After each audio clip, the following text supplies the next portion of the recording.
Hello and welcome to Cambridge Clinical. Today's video will go through logic puzzles, one of the question types in the decision-making questions section.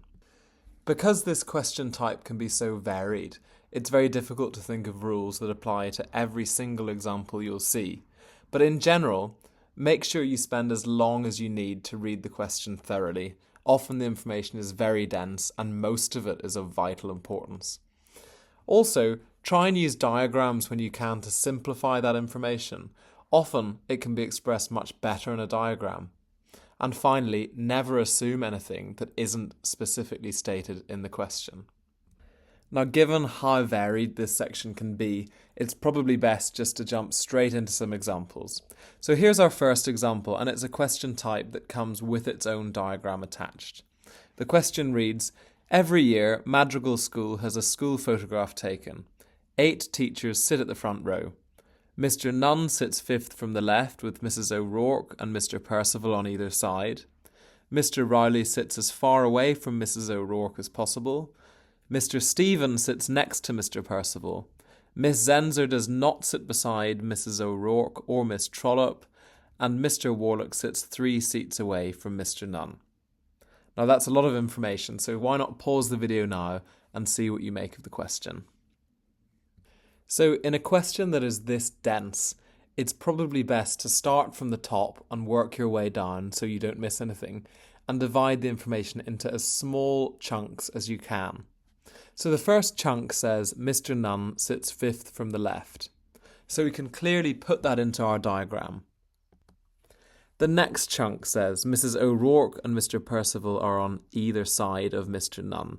So we can see that Mrs. O'Rourke has to be on the left, and therefore Mr. Percival must be on his right. Next, Mr. Rowley sits as far away from Mrs. O'Rourke as possible, and so that's pretty self-explanatory. By putting him at the far right-hand side, he's got 3 seats between, as opposed to if we'd put him on the far left, there would only be 2 seats between. So Mr. Rowley goes on the far right-hand side. Next, we're told that Mr. Stephen sits next to Mr. Percival, and so there's only 1 seat left where that can be, and so we've put him second from the right.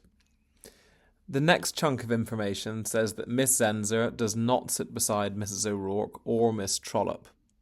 Now this is a bit more complicated because we haven't put Miss Trollope in the diagram yet.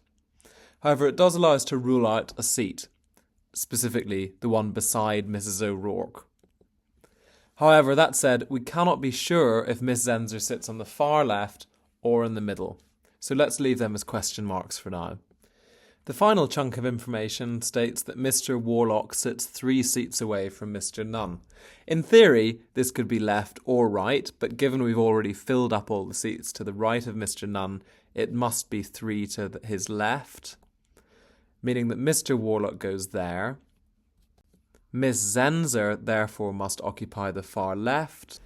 And finally then, Miss Trollope occupies the final remaining seat. And this is in compliance with our chunk of information about Miss Zenzer. Miss Zenzer indeed does not sit beside Mrs. O'Rourke or Miss Trollope. So at this stage, all we've actually done is the preparation to answer the question, which reads, which one of the following statements must be true? A. Miss Zenzer sits at the far left of the row. B. Mr. Stephen sits next to Mrs. O'Rourke. C. Mr. Warlock sits next to Mr. Percival, or D. Miss Trollope sits at the far right of the row. Now, before we'd filled in our gaps in the diagram, this might have been somewhat challenging. But given we've filled in every single person's name, we can tell that A must be true, as Miss Zenzer is sitting at the far left of the row. So you can see that in these questions, as described before, simplifying the very dense information into a diagram can make them really quite a lot easier. So the other general class of questions are those that don't come with their own diagrams. So here's an example. It reads, I walk my dogs daily. Barker and Dainty have to walk alone. Boxer goes for an afternoon walk. Dainty is the only dog who has 2 walks each day, and Rex always has his morning walk with another dog. And we're asked which of the following must be true, and we're given a list of 4 statements as before. For questions like this, where the information cannot be easily expressed diagrammatically, it's easiest to go through the answer options and think of any way in which we can disprove them.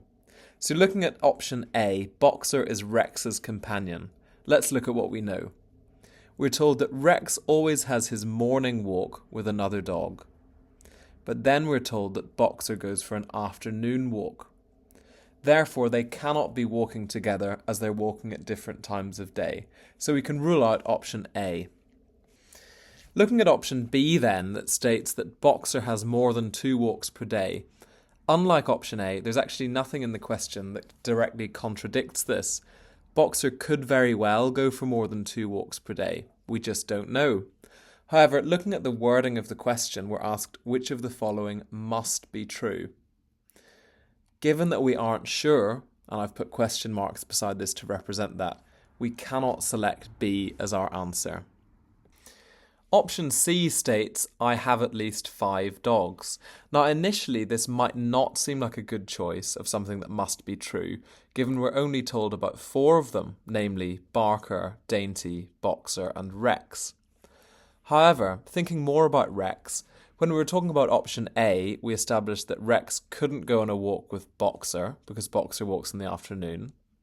Looking further at the question, we see that Rex also can't walk with Barker or Dainty because they have to walk alone.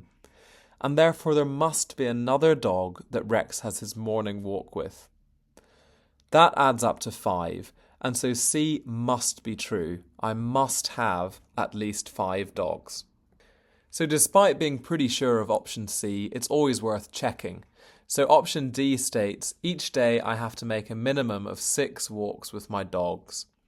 So let's add them up. Barker and Dainty have to walk alone, so that's 2 walks. Boxer goes for an afternoon, that's 3 walks. Dainty has 2 walks each day, so that's an additional 1, 4 walks. And finally, Rex has his morning walk with another dog, that's 5 walks. Now we can't be sure because there's a 5th unnamed dog, and we don't know if that dog may have to have other walks during the day. But we certainly wouldn't be able to say that option D must be true.